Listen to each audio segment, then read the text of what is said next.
cuidando do que é importante e deixando Deus cuidar do restante. E esse é o texto bíblico que está no Evangelho de Mateus, capítulo 6, versículo 31. Portanto, não se preocupem de forma alguma com a necessidade de comida ou bebida, ou com a roupa. Não sejam como os pagãos, pois eles é que têm intenso interesse nessas coisas. Mas o Pai Celeste sabe muito bem que vocês precisam deles.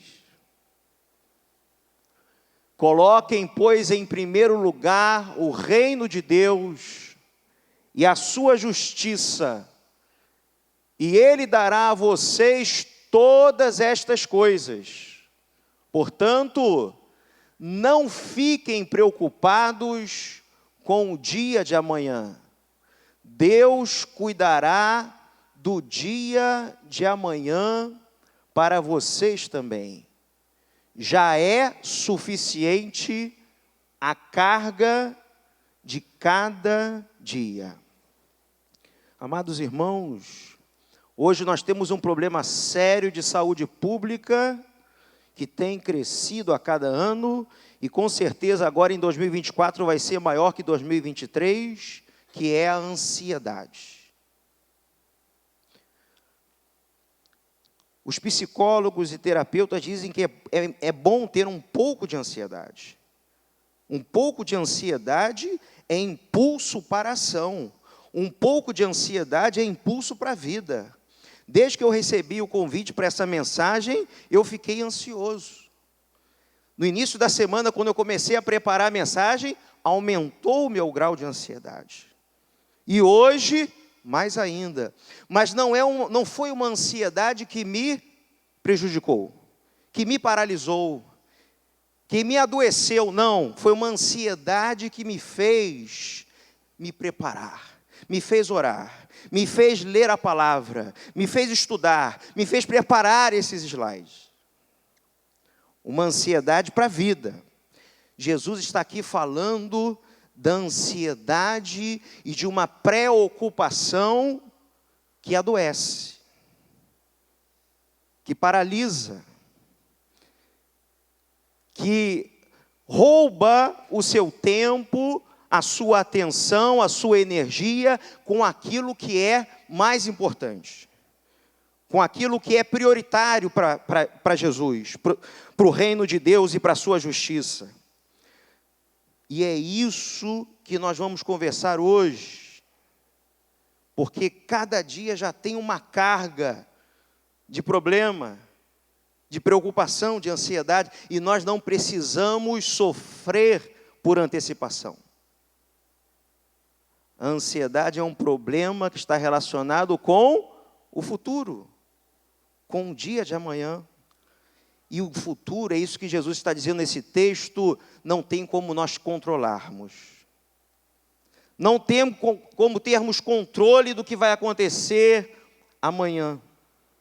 Mas aquilo que podemos controlar, aquilo que podemos agir, é isso que Jesus está nos orientando. Olha, busquem em primeiro lugar o meu reino e a minha justiça. Ou seja, busquem de maneira consciente, de maneira intencional, de maneira proposital, a minha vontade.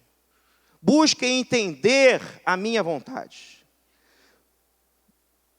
Busquem entender o que é o reino de Deus e a minha justiça na sua vida, na sua casa, na sua saúde, no seu trabalho. Faça a sua parte, é isso que Jesus está dizendo aqui. Faça a sua parte, não queira fazer a minha. E aquilo que a gente tem que fazer, Jesus não vai fazer por nós. Faça a sua parte. porque a minha parte eu vou fazer e eu farei muito bem feita para você. Então, amados irmãos, isso nos leva a cuidar daquilo que é prioritário, cuidar das coisas mais importantes, importante que vem do verbo importar, ou seja, aquilo que eu importo no meu coração. E Jesus falou: onde está o teu tesouro, ali estará o teu coração. Aquilo que realmente dá significado, dá sentido à vida, que traz propósitos maiores para a vida. E se eu cuido dessas coisas prioritárias, dessas coisas importantes, eu vou prevenir não só a ansiedade, mas eu vou prevenir problemas físicos, problemas familiares, problemas conjugais, problemas sociais, problemas trabalhistas, problemas espirituais, problemas ministeriais serão evitados, serão prevenidos. É o princípio da prevenção. Quando foi construído esse templo, o engenheiro precisou seguir uma série de normas do sistema elétrico, da instalação elétrica, e muitas delas preventivas. Tivemos que seguir uma série de normas do Corpo de Bombeiros, preventivas. E se a gente segue as normas de Jesus, se a gente segue a vontade de Jesus, do seu reino, que ela é boa, agradável e perfeita para nós, nós não vamos ser bombeiros que vamos ter que ficar apagando incêndios na nossa vida. Mas nós vamos estar ocupados, não preocupados, mas ocupados com coisas que realmente importam. E para isso, a gente tem que ter uma intencionalidade, um planejamento, colocar o coração, colocar a mente, colocar o nosso tempo nessas coisas mais importantes. Quem faz a sua parte, cuidando bem do que é importante, reduz a tentação de controlar tudo, reduz a ansiedade e entrega a Deus o impossível. O possível pertence a nós, mas não adianta a gente tentar controlar o impossível. Se a gente busca o reino de Deus e a sua justiça, se a gente faz a nossa parte, o impossível nós conseguimos entregar ao Senhor. Ele fará tudo mais. Ele fará o que não podemos fazer. Ele fará o impossível nas nossas vidas. Essa metodologia, irmãos, conversando semana passada com o pastor Luiz Cláudio sobre essa metodologia da tríade do tempo. Três atividades importantes, três atividades na nossa vida. Atividades importantes, as atividades urgentes e as atividades circunstanciais. As importantes eu acabei de falar, é aquilo que você tem que priorizar. Quanto mais você tem atividades importantes na sua vida, menos você vai ter atividades urgentes. Menos você vai apagar incêndios. E menos ainda atividades circunstanciais. As circunstanciais podem esperar. Muitas vezes são distrações. As urgentes não podem esperar. Precisam ser resolvidas naquele exato momento. Mas para que a gente reduza as urgências e as circunstanciais, temos que aumentar a intencionalidade nas ações importantes. É como se você, por exemplo, tivesse 70% da sua vida concentrada em atividades importantes, e aí você pode reduzir 20% em atividades urgentes e só 10% em atividades circunstanciais. As tarefas importantes são aquelas que trazem resultados positivos e fazem diferença em nossas vidas. Ela está ligada ao nosso estilo de vida.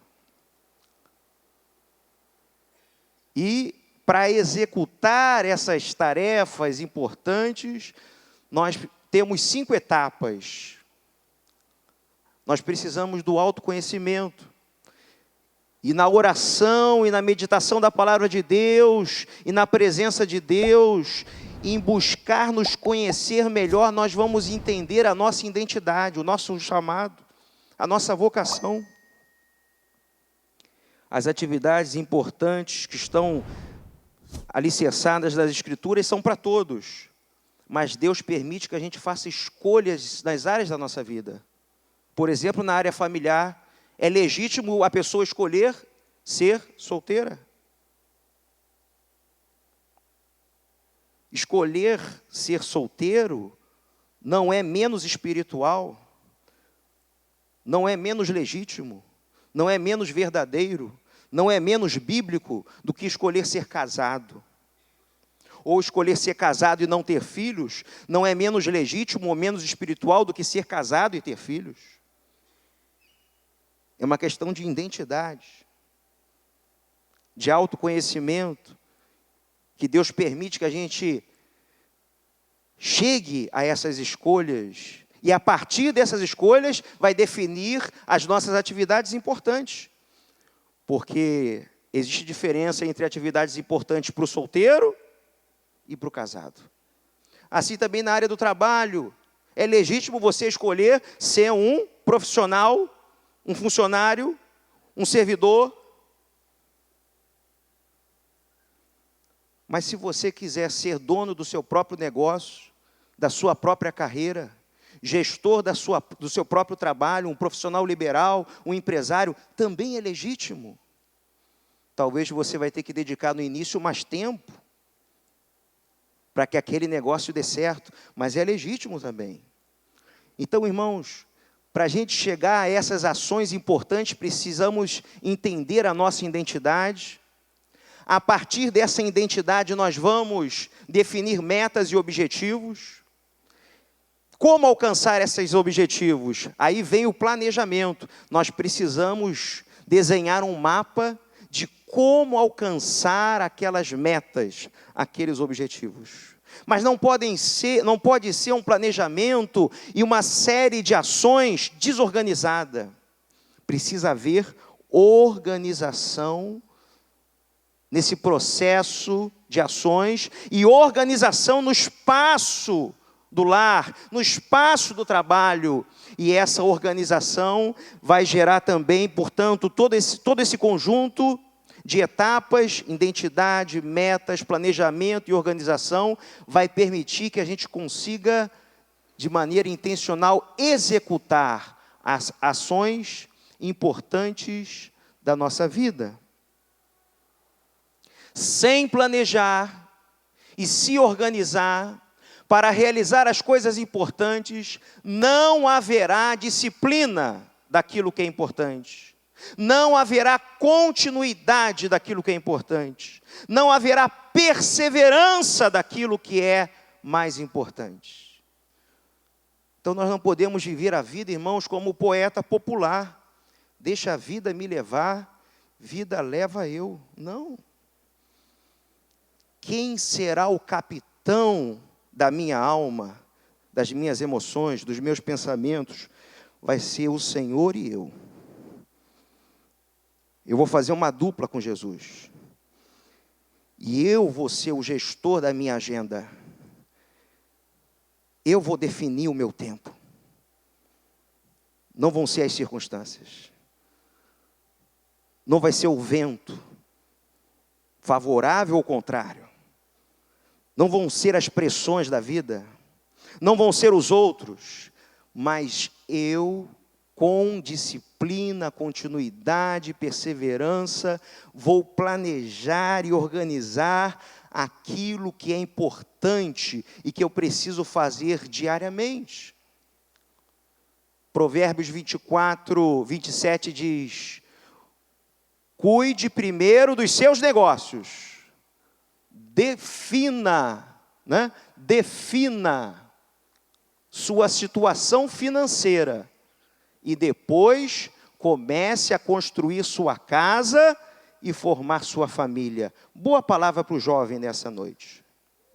Tem jovem que está ansioso para casar, arrumou a namoradinha, mas antes de pensar em casamento, em marcar a data do casamento com o pastor a ouvir, ele precisa trabalhar. Ele precisa ter uma renda. Não, mas eu tenho papai e mamãe. Papai e mamãe pode ajudar, mas você precisa ser o gestor da sua casa.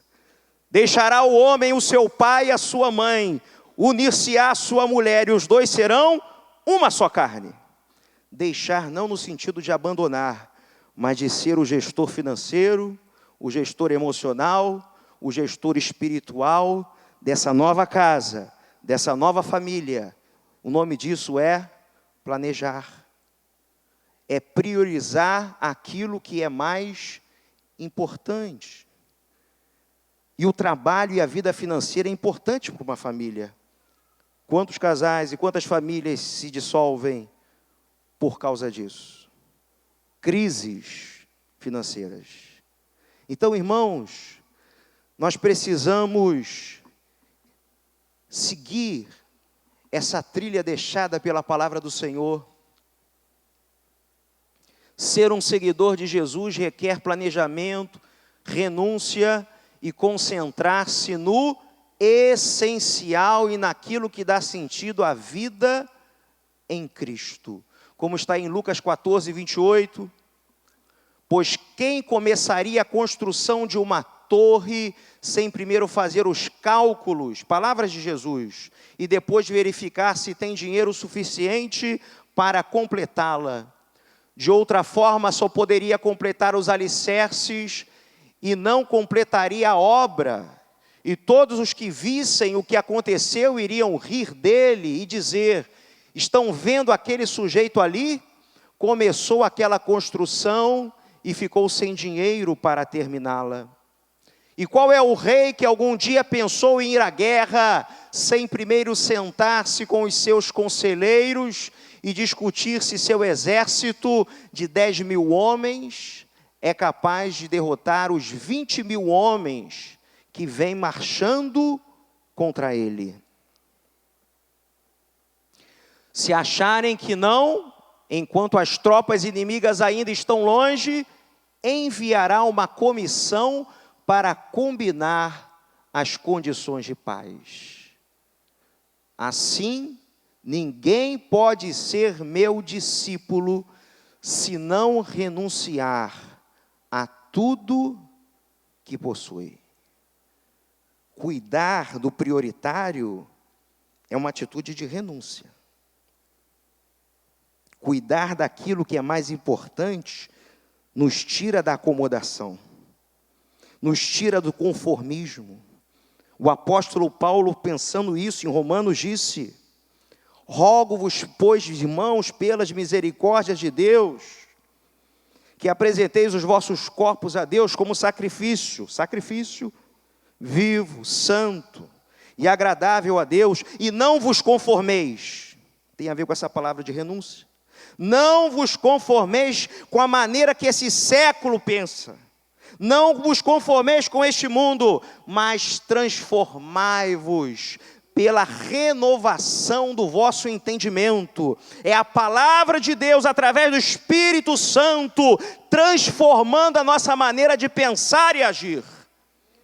E assim podereis experimentar qual seja a boa, agradável e perfeita vontade de Deus.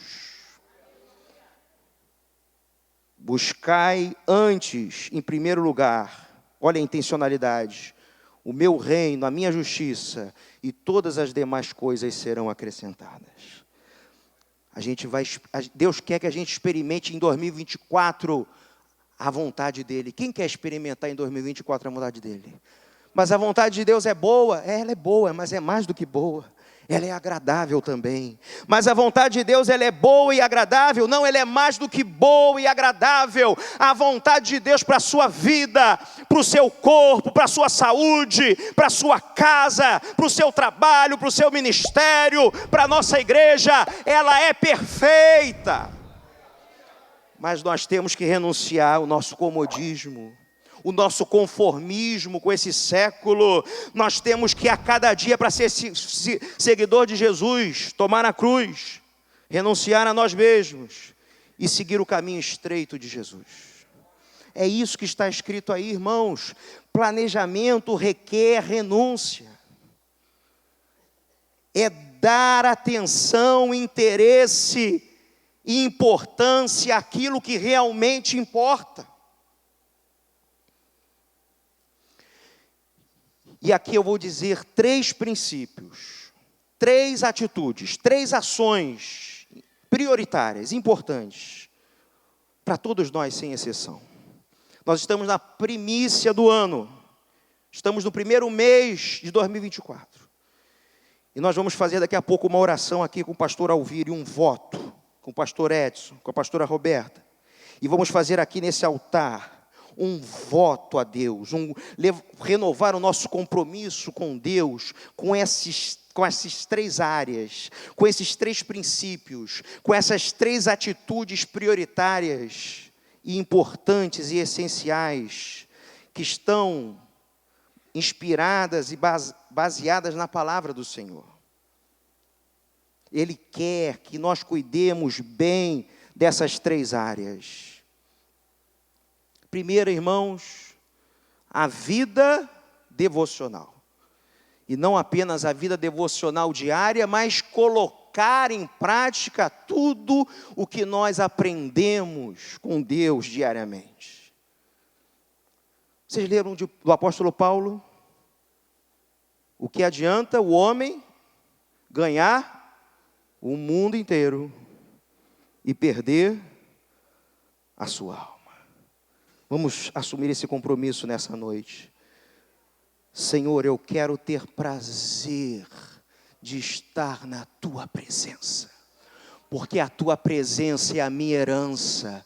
A Tua presença e o Teu amor é a minha fonte. A Tua presença e o Teu amor é a minha colheita. E eu só posso evangelizar se eu estou cheio da Tua palavra.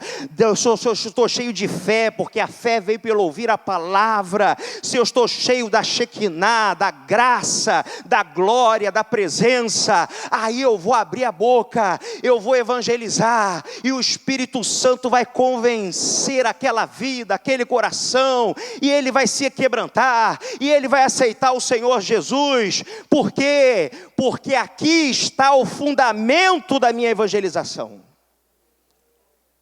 Aqui está o fundamento do meu dom e do meu ministério.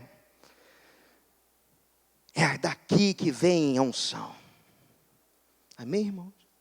Aqui está a alegria e o prazer de vir à casa do Senhor. Alegrei-me quando me disseram, vamos à casa do Senhor. Não vai ser um peso, não vai ser um fardo, não vai ser uma obrigação. Vai ser prazeroso. 8 da manhã, 7 da manhã, eu vou dar um pulo da cama no domingo, porque eu quero ir para a escola dominical, porque eu quero ir para o culto da manhã, porque eu quero ir para o culto da noite. Terça-feira eu vou chegar, nem que seja 8 horas, 8h15, 8h30, no Aviva, porque eu quero orar, eu quero ser avivado pelo poder de Deus. Ninguém vai precisar ficar atrás de mim. Vai para o retiro, vai para o retiro. Não, eu quero ir para o retiro. Irmãos, 48 anos de evangelho, de caminhada cristã, como eu aprendi naquele retiro. Porque para ter uma vida devocional diária, é como... Agora eu vou citar outro poeta popular. Tem que ter um eterno coração de estudante. É verdade.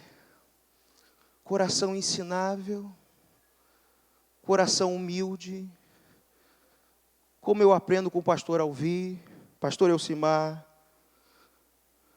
pastora Roberta, pastor Edson, pastor Luiz Cláudio, pastor Carlos Anselmo, está de férias. Ai de mim se não citar ele, que a esposa está aqui. Como eu aprendo com os pregadores dessa igreja, como eu aprendo com os líderes de GC, como eu aprendo, irmãos, eu quero é aprender. Coração de estudante, coração de discípulo. É a oração que eu faço todo dia. Senhor, eu quero ser um dia como o velho sacerdote Samuel e não como o velho sacerdote Eli. Porque o velho sacerdote Eli perdeu a sensibilidade do Espírito, não ouvia mais a voz do Espírito. Samuel ouvia, o jovem Samuel ouvia, mas Eli não ouvia mais. E ele acordou Eli e disse: você está me chamando? Não, meu filho, mas eu tenho saudade dessa voz, eu já ouvi muito essa voz. E quando ele te chamar, diga: eis-me aqui, Senhor, o teu servo ouve. Vida devocional, irmão. E ter prazer, sabe? Um dos sintomas do Covid, de cada 4 pessoas com Covid, uma tinha esse sintoma: perda do olfato. E perdendo o olfato, a gente não sabia como é importante o olfato para o paladar. O olfato é fundamental para sentir o sabor. E muita gente parou de comer, passou a comer menos, passou a fazer uma dieta forçada, emagreceu por quê? Porque não sentia o gosto, o sabor dos alimentos. Tem crente que ao longo dos anos vai perdendo o olfato espiritual. Ele está nessa congregação, ele está na presença do Senhor, mas ele não sente mais o cheiro da rosa de Saron. Ele perde o gosto. Antes o meu prazer é meditar na lei do Senhor de dia e de noite. Precisamos disso, irmãos, para exercer a nossa evangelização, para exercer os nossos dons e ministérios, para não salvar a muitos e nós mesmos perder a nossa salvação. Essa é a nossa fonte, essa é a nossa herança. É isso que nos dias de luta, de crise, de ventos contrários e de tempestades, como a que Jonas passou, né, André? Se você tem isso na sua vida, se você tem intimidade com Deus, se você tem palavra de Deus todo dia na sua vida, se você tem vida de oração, se você tem o cheiro na sua vida da rosa de Saron, não é que não vai ter luta, vai ter luta. Mas a sua casa vai permanecer de pé. Você vai continuar perseverando na fé. E eu queria compartilhar com vocês esse texto. Quando Jesus e seus discípulos continuavam em seu caminho para Jerusalém, chegaram a uma aldeia onde uma mulher chamada Marta deu-lhes hospedagem. Maria, irmã dela, sentou-se aos pés de Jesus, ouvindo o que ele tinha para falar. Porém, Marta se preocupava com todo o serviço.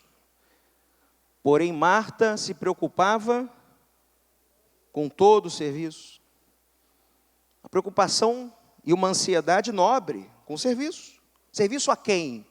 A Jesus. Jesus chegou na casa. Então ela veio a Jesus e disse: Senhor, não lhe parece injusto que minha irmã fique sentada aqui enquanto eu faço todo o trabalho? A irmã estava no lugar certo. Isso acontece, irmãos. Inclusive na casa do Senhor. A irmã estava no lugar certo e a outra queria tirar ela do lugar certo. É injusto, Senhor. Diga-lhe que venha me ajudar. Mas o Senhor respondeu: Marta, Marta, você se encontra tão preocupada com todos esses serviços caseiros. Há realmente apenas uma coisa necessária. Olha aí a coisa importante, com que devemos nos preocupar. E Maria descobriu o que é, e ninguém poderá tirar isso dela. Louvado seja o nome do Senhor.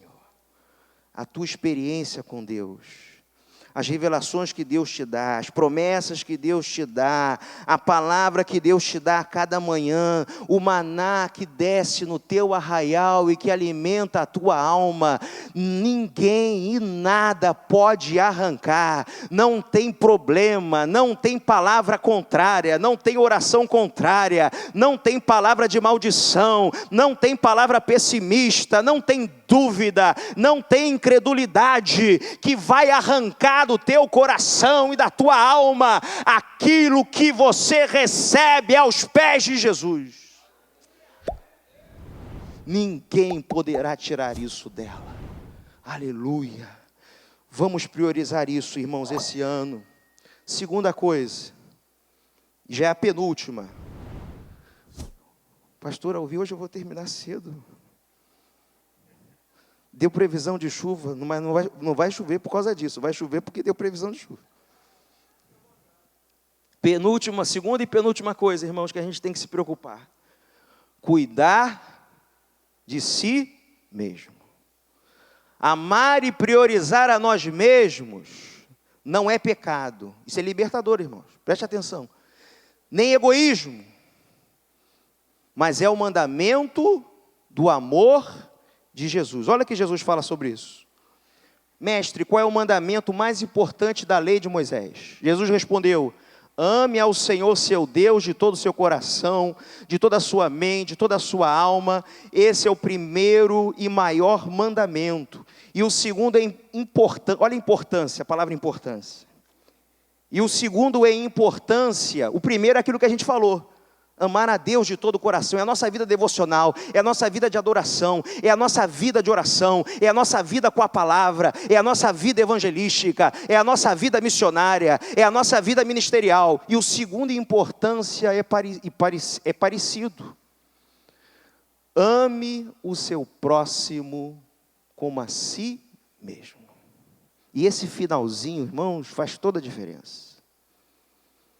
Você só pode amar o seu próximo se você se ama. Você só pode transmitir paz para alguém se você tem paz. Você só pode transmitir alegria para alguém se você tem alegria.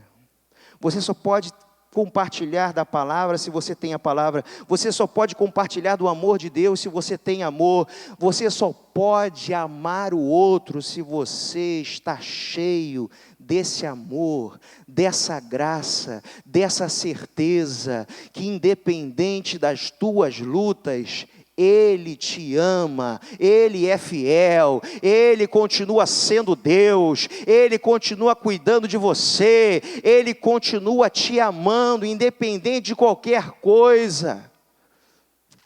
Amar a si mesmo, cuidar de si mesmo, tão importante quanto cuidar do espírito e das emoções, é cuidar também do corpo.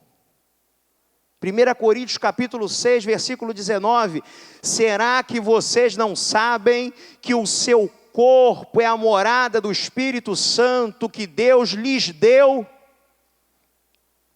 Seu próprio corpo não lhes pertence, porque Deus comprou vocês por preço elevado. Portanto, glorifiquem a Deus com o seu corpo.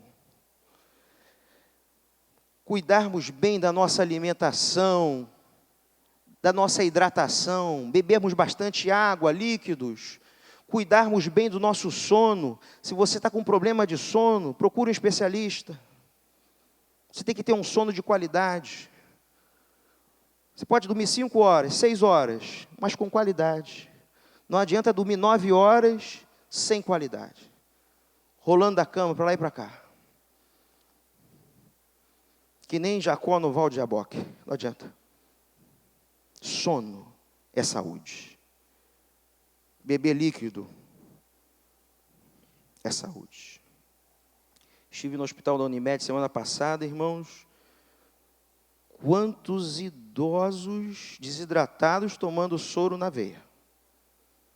porque com a idade diminui a sensibilidade à sede, e o idoso toma menos água, e desidrata nesse calor que temos 30, 40, 50 graus, estamos chegando a 50 graus.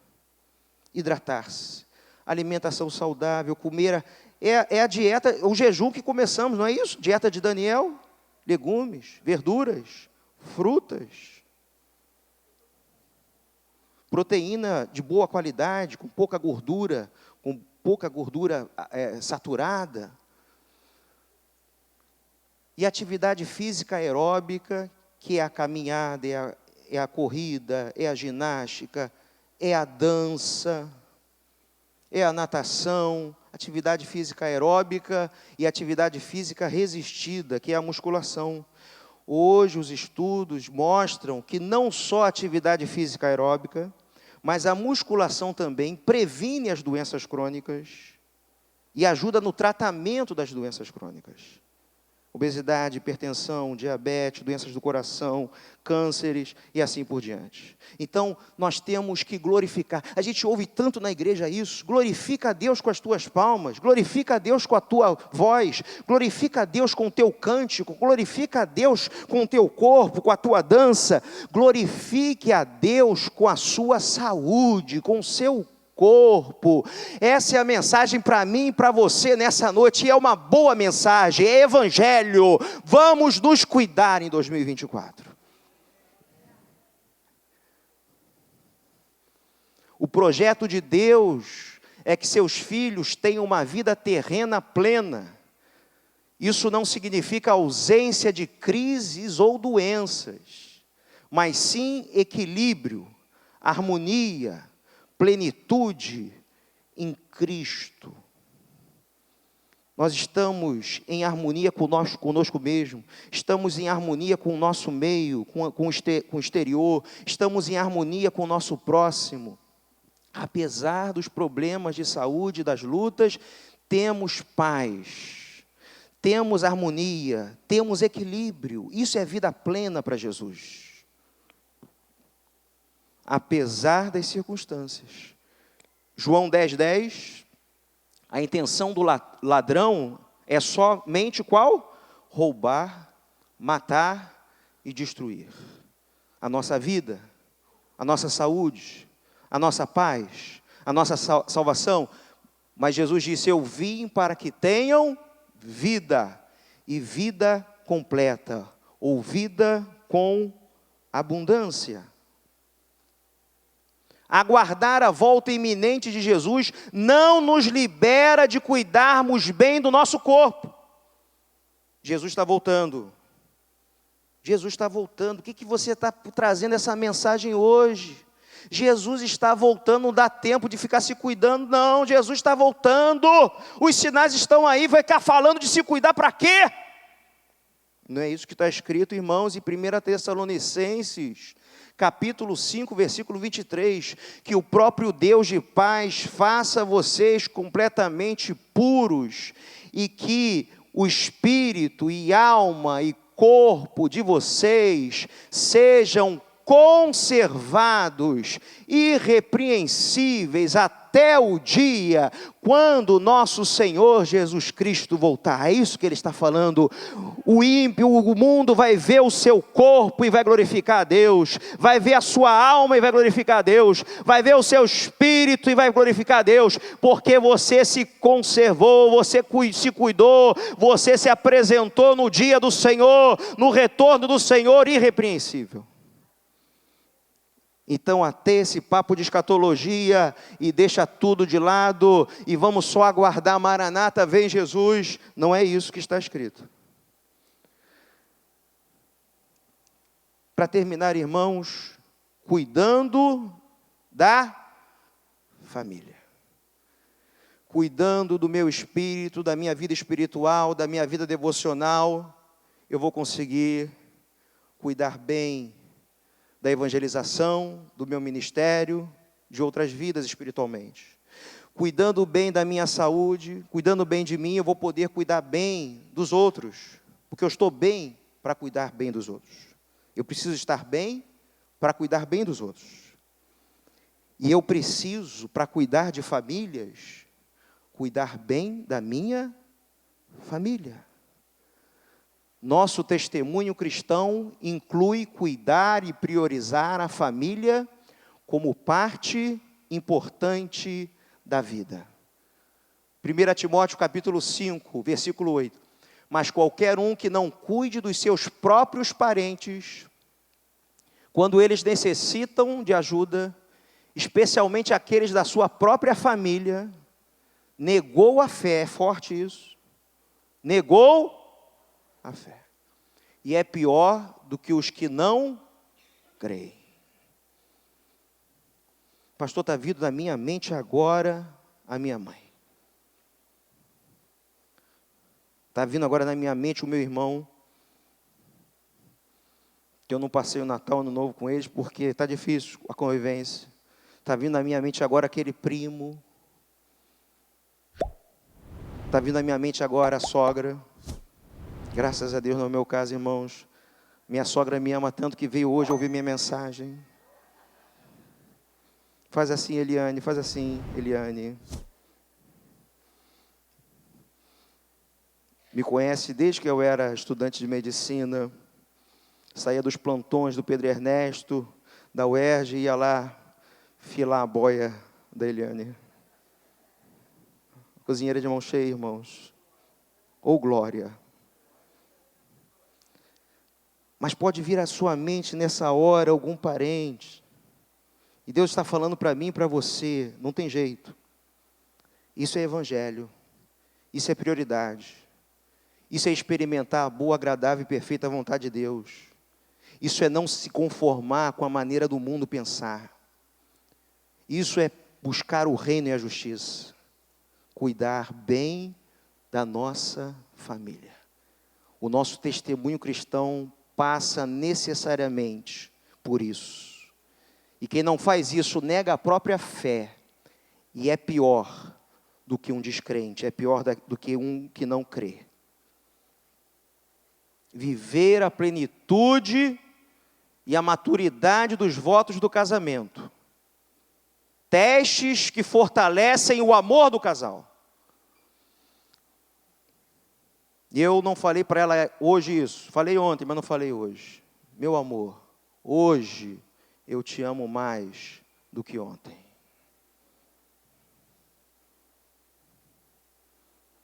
Porque nesses 22 anos, nós passamos pelos testes dos dias tristes. Porque no casamento não tem só dias claros, tem dias também de nuvens, nublados. Eu passei, ela acabou de chegar. Nós passamos nesses 22 anos pelo teste dos dias de escassez. Nós passamos nesses anos pelos testes, estamos passando dos dias de enfermidade. E é aí que o seu amor é testado, é provado. Porque esse é o voto que você faz diante do pastor, do padre. Você vai ser fiel e amá-la, e será fiel a ela, e cuidará dela na alegria e na tristeza, na fartura e na escassez, na saúde e na doença.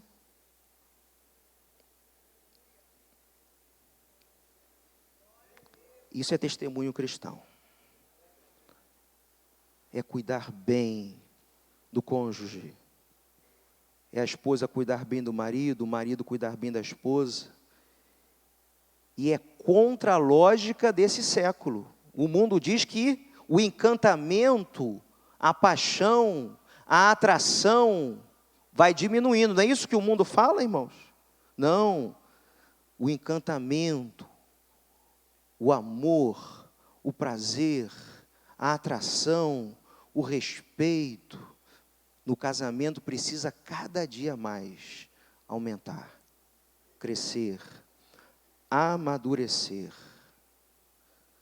A esperança em Cristo Nós falamos para controlar a ansiedade, buscar intencionalmente a vontade perfeita de Deus, não é isso? O seu reino e a sua justiça. E eu citei esses 3 exemplos. Cuidar bem da minha vida espiritual, cuidar bem da minha saúde, cuidar bem da minha casa. Mas para resolver esse problema de ansiedade, nós precisamos mais do que isso, irmãos. Precisamos ter fé e esperança em Cristo. Para realizar essas atividades importantes, precisamos de esperança. Para os nossos relacionamentos, precisamos de esperança em Cristo. Para o nosso futuro, precisamos de esperança em Cristo. E esperança em Cristo não é otimismo. Esperança em Cristo é a certeza das coisas que se esperam em Cristo. Existe um teólogo e professor cristão tcheco, da República Tcheca, chamado Tomáš Halík.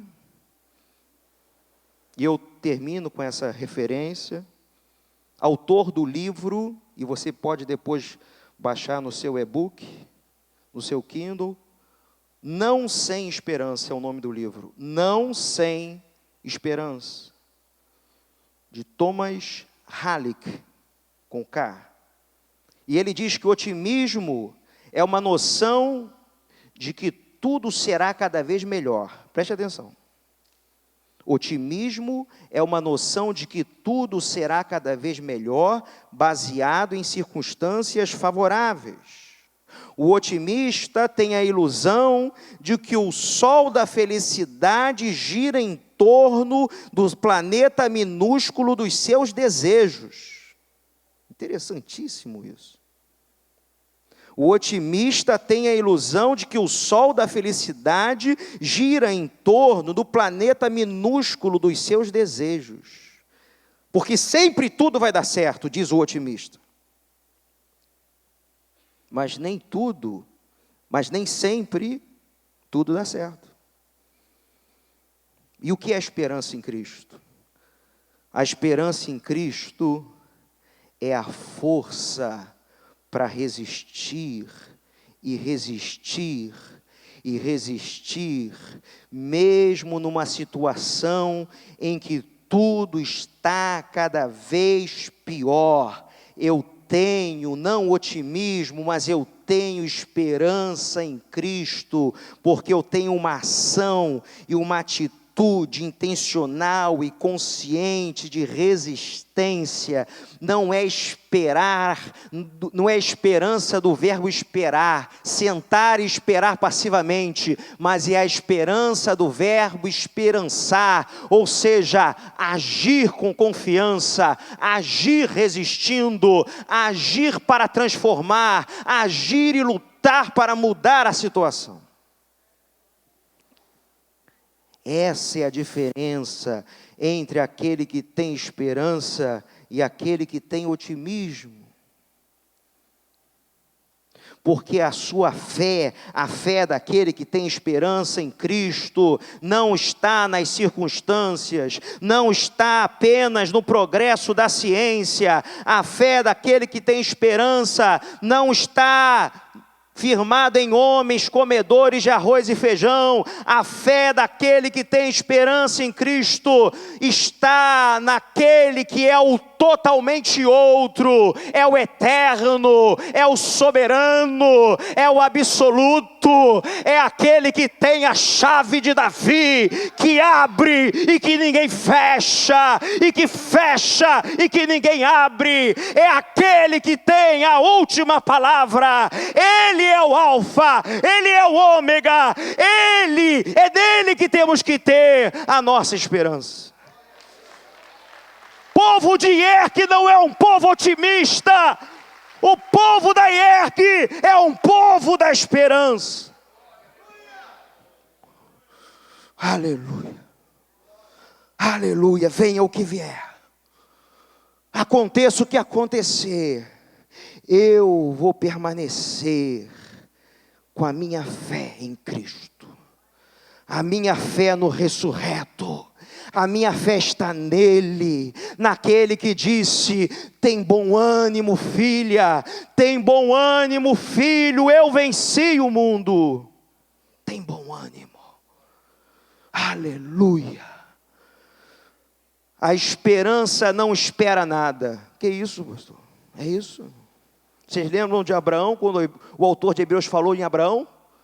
Ele esperou contra a esperança. Ele esperou contra a expectativa natural. Recebeu uma promessa com 75 anos. Sara com 65. Que seria pai de uma grande nação. Passou-se 25 anos. Ele com 100. Sara com 90. E onde estava a promessa? A doença da infertilidade continuava. Não sei se em um dos dois ou nos dois, mas continuava. E o autor de Hebreus, inspirado pelo Espírito Santo, diz assim: Abraão creu, esperou contra a esperança, a expectativa humana. A esperança não espera nada. A esperança simplesmente confia, agindo, mudando, fazendo a sua parte, cuidando das coisas importantes. A esperança nos abre para o mistério do futuro. Olha que coisa linda, irmãos. A esperança nos abre para o acontecimento divino. A esperança nos abre para a surpresa absoluta. Pessoas de esperança não se conformam ao mundo em sua forma atual. Pessoas com esperança não são acomodadas. Pessoas com esperança não se entregam às circunstâncias. A esperança nos liberta do medo diante da transitoriedade e da efemeridade da vida. Porque isso gera medo, isso dá medo. Mas a esperança em Cristo nos liberta desse medo. Nos liberta do medo da morte, como foi ministrado de manhã. Nos liberta do medo da morte. Até na escola dominical. O irmão levantou lá atrás. Não sei se ele está aqui. E ele falou sobre isso. A esperança nos liberta do medo da morte. Porque a esperança nos abre para o futuro.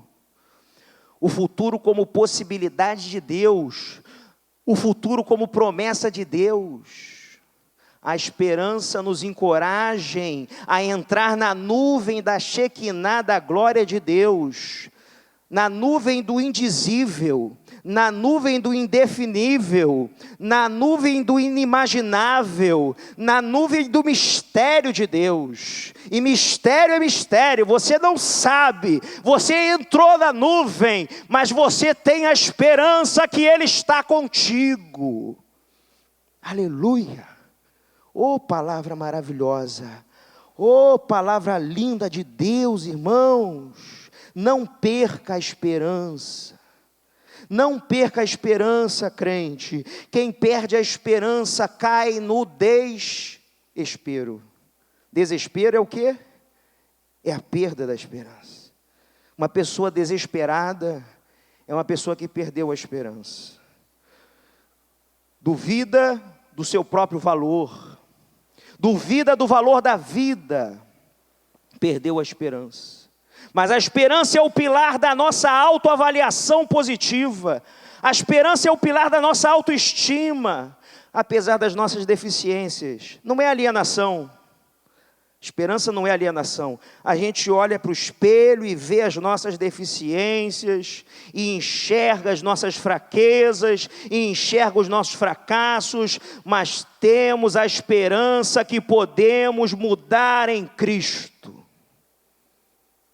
A esperança nos dá a dignidade que somos aceitos por Deus. A esperança nos dá a dignidade que somos importantes para Deus. A esperança nos dá a dignidade que somos amados por Deus. Não porque somos bons, mas porque Deus é bom. porque o seu amor é incondicional, porque o seu favor é imerecido, e, portanto, porque Ele nos aceita, nós podemos nos aceitar. Porque Ele nos ama, nós podemos nos amar. E podemos amar os outros, porque estamos cheios da esperança. E eu gosto de terminar com uma poesia, irmãos, uma breve poesia. Já passou o meu tempo. Diz assim o poeta: em meio aos muitos problemas, em meio às lutas sem fim, por entre os muitos dilemas que se apresentam para mim, às vezes eu posso passar uma noite inteira a chorar, mas sei que meu Deus, logo pela manhã, fará novamente o sol brilhar, e encherá de alegria os meus lábios, e o meu coração de louvor. Assim vou descansar, sim, eu vou confiar no seu grande e imenso amor. Deus é fiel. É fiel. Acima de todas as coisas, eu sei que o meu Deus é fiel.